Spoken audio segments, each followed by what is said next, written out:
saya Ervin Angelita Danobahan, mahasiswa semester 2 Program Studi Kedokteran Hewan Universitas Nusa Cendana Kupang. Tujuan pembuatan video ini adalah untuk memenuhi ujian akhir semester mata kuliah umum Bahasa Indonesia.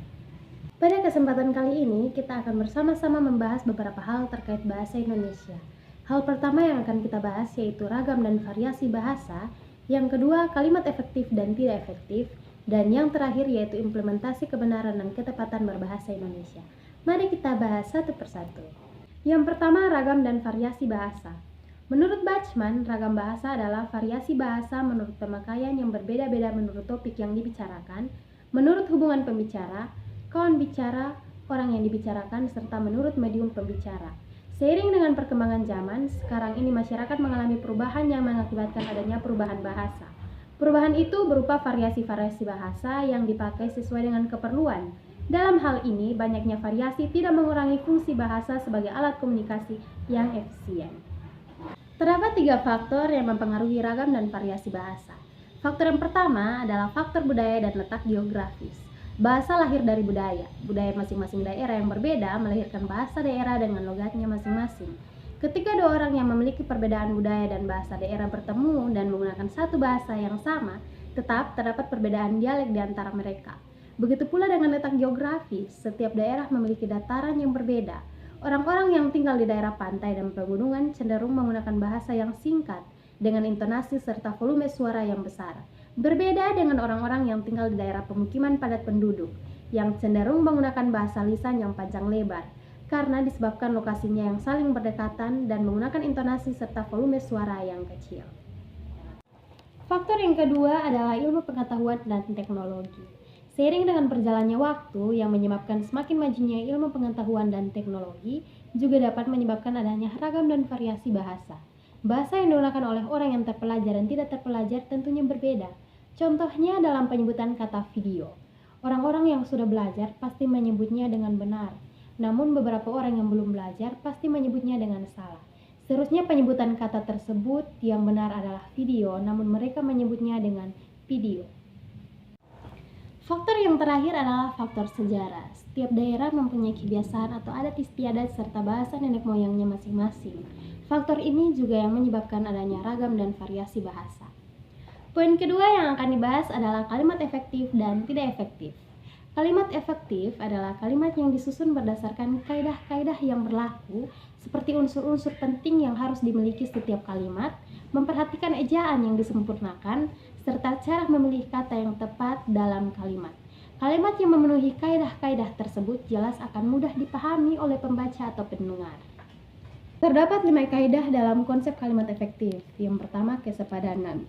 Kalimat efektif harus memiliki kesepadanan struktur, yaitu keseimbangan antara gagasan dengan struktur yang dipakai. Yang kedua, kelogisan. Kalimat efektif harus memiliki kelogisan bahasa. Artinya, ide pada kalimat efektif tersebut dapat diterima oleh akal dan penulisannya sesuai dengan ejaan yang berlaku. Yang ketiga, kehematan. Kalimat efektif harus hemat kata, artinya dalam penyusunan kalimat efektif, penggunaan kata, frasa, atau bentuk lain yang tidak diperlukan harus dihindari. Yang keempat, keparalelan. Kalimat efektif harus memiliki bentuk yang paralel. Artinya kalau bentuk pertama menggunakan kata benda, maka bentuk selanjutnya juga harus menggunakan kata benda. Kalau bentuk pertama menggunakan kata kerja, maka bentuk selanjutnya juga harus menggunakan kata kerja. Yang kelima, kepaduan. Kalimat efektif memiliki kepaduan pernyataan sehingga informasi yang disampaikan tidak terpecah-pecah. Ada beberapa contoh kalimat yang tidak efektif, mari kita ubah menjadi kalimat yang efektif. Kalimat yang pertama, pencuri itu berhasil ditangkap polisi. Kalimat ini merupakan bentuk kalimat yang tidak efektif karena tidak logis. Kalimat yang efektif harus memiliki kelogisan bahasa. Agar kalimat tersebut menjadi kalimat yang efektif, maka kalimatnya harus dibenarkan menjadi polisi berhasil menangkap pencuri. Kalimat yang kedua yaitu kalimat Dirgahayu HUT RI ke-74. Kalimat tersebut jelas bukan kalimat yang efektif karena kalimat efektif harus hemat kata. Menurut Kamus Besar Bahasa Indonesia, Dirgahayu merupakan kata sifat yang memiliki arti berumur panjang. Sedangkan dalam Kamus Besar Bahasa Indonesia, kata HUT juga memiliki artian yang sama, yakni hari ulang tahun.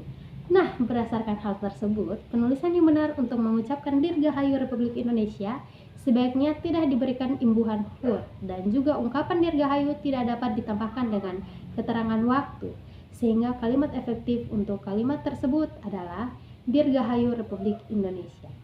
Kalimat yang ketiga yaitu kalimat pembunuhan dan rampokan itu tergolong sangat kejam. Kalimat tersebut merupakan bentuk kalimat yang tidak efektif.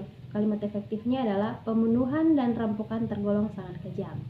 Kalimat yang keempat yaitu kalimat Yun menceritakan tentang pengalaman kuliahnya. Seperti yang telah kita ketahui bahwa kalimat efektif memiliki kepaduan pernyataan sehingga informasi yang disampaikan tidak terpecah-pecah. Sehingga kalimat yang efektif adalah Yun menceritakan pengalaman kuliahnya. Kalimat yang kelima yaitu kalimat pilihlah salah satu jawaban dengan benar. Kalimat tersebut merupakan kalimat yang tidak efektif. Kalimat efektif adalah pilihlah salah satu jawaban yang benar. Poin terakhir yang akan dibahas adalah implementasi kebenaran dan ketetapan berbahasa Indonesia. Belakangan ini, implementasi kebenaran dan ketetapan berbahasa Indonesia, baik pada tataran kata maupun kalimat, terkesan dirusak oleh generasi muda. Generasi muda lebih sering menggunakan istilah-istilah asing dengan tidak tahu padanannya dalam bahasa Indonesia.